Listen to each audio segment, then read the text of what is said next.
Essa guerra tarifária é uma vitória garantida de Donald Trump? Ou tem maneiras de fazer com que os Estados Unidos recue de uma maneira, inclusive, histórica, a partir desse arroubo que foi pular para 50% fora o baile, como diria o popular? Bom, para começo de conversa, eu vou ser aqui muito rigoroso com o que está acontecendo, tá? Não tem tarifa nenhuma ainda, né? Como não tem tarifa nenhuma sendo aplicada na Europa, não tem tarifa nenhuma sendo aplicada no Canadá e assim por diante. O Trump, ele tem uma forma de, entre aspas, negociar, que é a forma da ameaça, né? Ele é talvez a melhor representação da forma como os políticos republicanos gerem as relações internacionais. Porque se os democratas, eu sempre digo isso aqui com vocês estão cansados de me ouvir, se os democratas vêm com aquela historinha de liberdade, direitos humanos, regras, direito internacional, no qual eles são o juiz do mundo, no final eles são os promotores e os julgadores, os republicanos não, os republicanos gostam da figura do policial executor, do Robocop ali, o cara que faz justiça imediata. Ele não quer saber de lei, ele não quer saber de regra, direitos humanos, democracia, liberdade, nada disso. Ele quer saber do interesse dele. Ele foi incumbido da missão de proteger os próprios interesses do seu grupo. O que é que eu ganho com isso, né, Samuel? Eu vou executar, independente de lei, a lei do mais forte é que vale.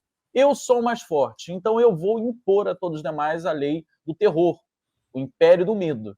É assim que os republicanos sempre se portaram com o mundo. Então, se você não está perturbando os caras, se você está fora das vistas deles, pode ficar tranquilo, ele não está nem aí para você, ele está preocupado com os interesses dele, diferente de um democrata, que ia querer saber como cada país do mundo está agindo, porque ele quer um sistema funcionando para passar a imagem de que é algo consensual, democrático, justo, acima de tudo. É assim que os democratas gostam de conduzir o seu império.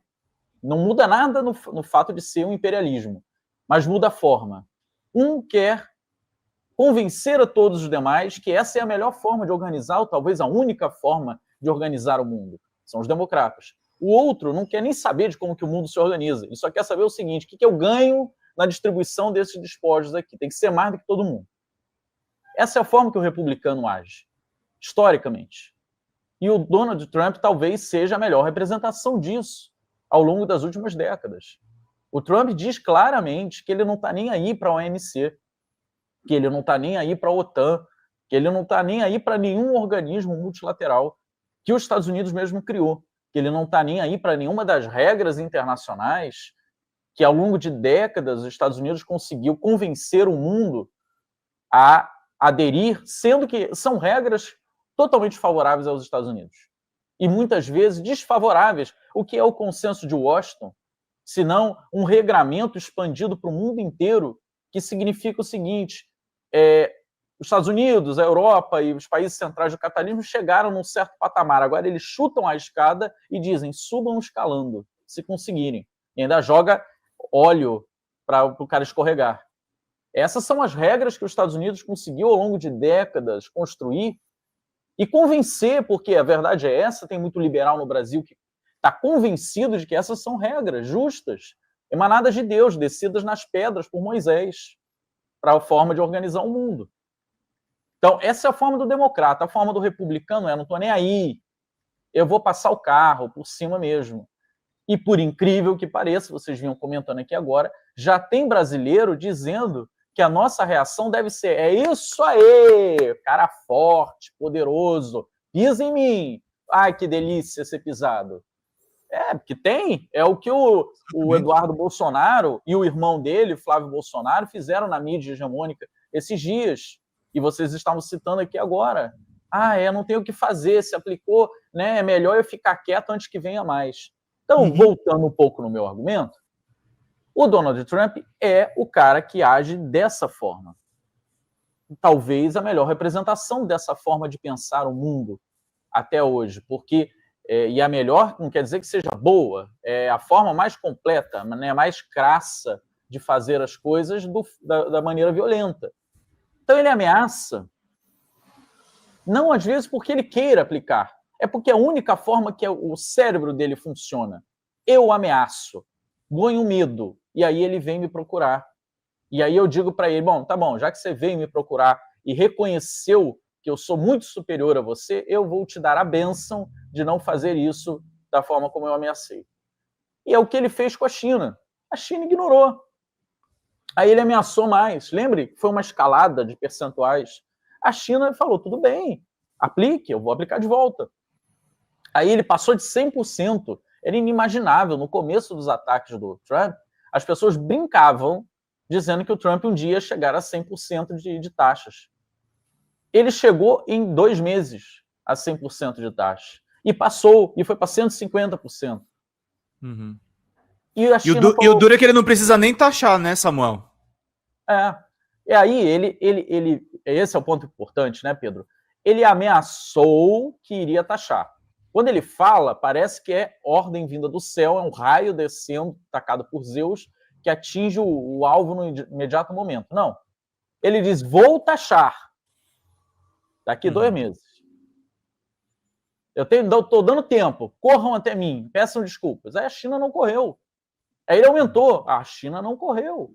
Aí ele fez uma outra ameaça, essa dos 150%, dizendo, mas eu estou disposto a negociar. Olha que quem primeiro falou em negociar foi ele mesmo. Não foi o Xi Jinping. E o Xi Jinping não procurou para negociar. Sim. Simplesmente falou, nós da China vamos parar nesse percentual de reciprocidade, porque já é o suficiente para desorganizar a economia dos Estados Unidos como uma resposta equivalente, e não nos atrapalha adicionalmente. Porque tem um ponto, e não dá tempo da gente falar nesse primeiro comentário, todas essas taxas são muito ruins para os países que são taxados, mas elas são, primeiramente, taxas contra os próprios comerciantes dos Estados Unidos. Então, a China, quando responde, ela fala, eu estou te sendo recíproco até um certo nível, que a partir desse nível, eu começo a ser mais prejudicada do que você com a taxa. Tem outras formas de responder. E vamos falar dessas outras formas aqui, que são formas talvez mais úteis ao Brasil, inclusive. Então, quando o Trump ameaça, não quer dizer que está posto de imediato. Até hoje, ele vem enrolando, foram 90 dias que ele deu. Né, suspendeu. Primeiro ele obrigou, vou taxar, não tem jeito, acabou. Aí depois ele, não. É o seguinte, 90 dias de suspensão para todo mundo. Não tem taxa para ninguém durante 90 dias, me procurem para conversar. Os 90 dias acabaram. Sabe o que ele fez depois dos 90 dias? Ele veio a público para dizer, está então decretada que a taxa acontecerá. Os 90 dias acabaram. Elas começam a valer agora? Não, em agosto. Isso então significa que sobre os 90 ele botou mais 30. Mas a forma dele comunicar é, não tem mais negociação. Uma vez que não aceitaram meus 90 dias, eu imponho que comecem imediatamente daqui 30 dias. Começa a ficar o cachorro que late e não morde, você abre o portão, ele não avança. Por quê? Por que a inflação aí, eu vi economistas perguntando, sabe, Thiago? Por que a inflação dos Estados Unidos não disparou ainda com as taxas aplicadas pelo Trump? Porque ele não aplicou a taxa. Não tem taxa. Como que a inflação vai disparar? Tem um disparar? anúncio só. Você teve um aumento residual da inflação ali. Primeiro, quando ele aplicar a taxa, leva um tempo para a inflação disparar. Não é de um dia para o outro. Segundo, ele não aplicou. Ele está ameaçando. Claro que isso faz os agentes econômicos começarem a se preparar para um aumento de preços. E aí, né, movimentos antecipatórios, troca de fornecedor, desinvestimento, você tem vários elementos. Inclusive, o desinvestimento, ele significa inflação num tempo mais longo. Né? Porque eu paro de investir hoje, então a produção para amanhã, e aí a falta do produto é depois de amanhã. Isso pode vir trazer inflação simplesmente pelo fato de ele ter ameaçado a taxa, mesmo que ele não chegue a implementá-las. Mas então a resposta para por que não tem inflação galopante nos Estados Unidos é porque não implementou a taxa. Assim como ele não implementou, os países também não implementaram de volta, porque são taxas recíprocas. Enquanto elas não tiverem efetivos do lado dos Estados Unidos contra os países, não estarão dos países contra os Estados Unidos. Aí eu ouço falar, o mercado está louco com essa guerra comercial. Por enquanto, a guerra comercial é uma guerra de palanque. É uma guerra de Twitter, de trufe social. Não virou uma guerra efetiva. Uhum. E aí a gente tem que destacar exatamente o termo guerra, porque o que o Trump está tentando fazer é o que os Estados Unidos já faz há muitos anos através do dólar. A imposição de sanções. O que é essa ameaça ao Brasil, se não a imposição de uma sanção política econômica? Não existe nenhum fundo comercial sequer aludido. O único que ele alude seria um desequilíbrio da balança comercial do Brasil com os Estados Unidos, que não existe. Nenhum país do mundo reconhece, nem os próprios Estados Unidos reconhecem a existência desse desequilíbrio. Pelo contrário, existe desequilíbrio do lado do Brasil. Nós temos uma balança comercial deficitária do nosso lado e superavitária do lado dos Estados Unidos. Se alguém poderia usar esse argumento, seria o Brasil contra os Estados Unidos, não os Estados Unidos contra nós. Então, não existe elemento comercial de fundo. Existe uma decisão política como aquela que os Estados Unidos implementa há décadas contra Cuba e que todos os anos a Assembleia Geral da ONU vota. Os Estados Unidos é um criminoso por implementar estas medidas de sanção, como faz contra a Venezuela, como fez contra o Irã desde 2016, 2014.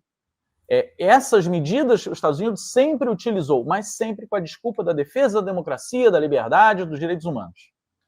Agora, a defesa é semelhante. Você veja que o que ele fala do Bolsonaro é um duplo twist escarpado, né? É em defesa da democracia do Brasil, que estaríamos impedindo o líder democrático de participar das eleições. É em defesa dos direitos humanos, porque é em defesa de um cidadão que está sendo perseguido por uma ditadura judicial.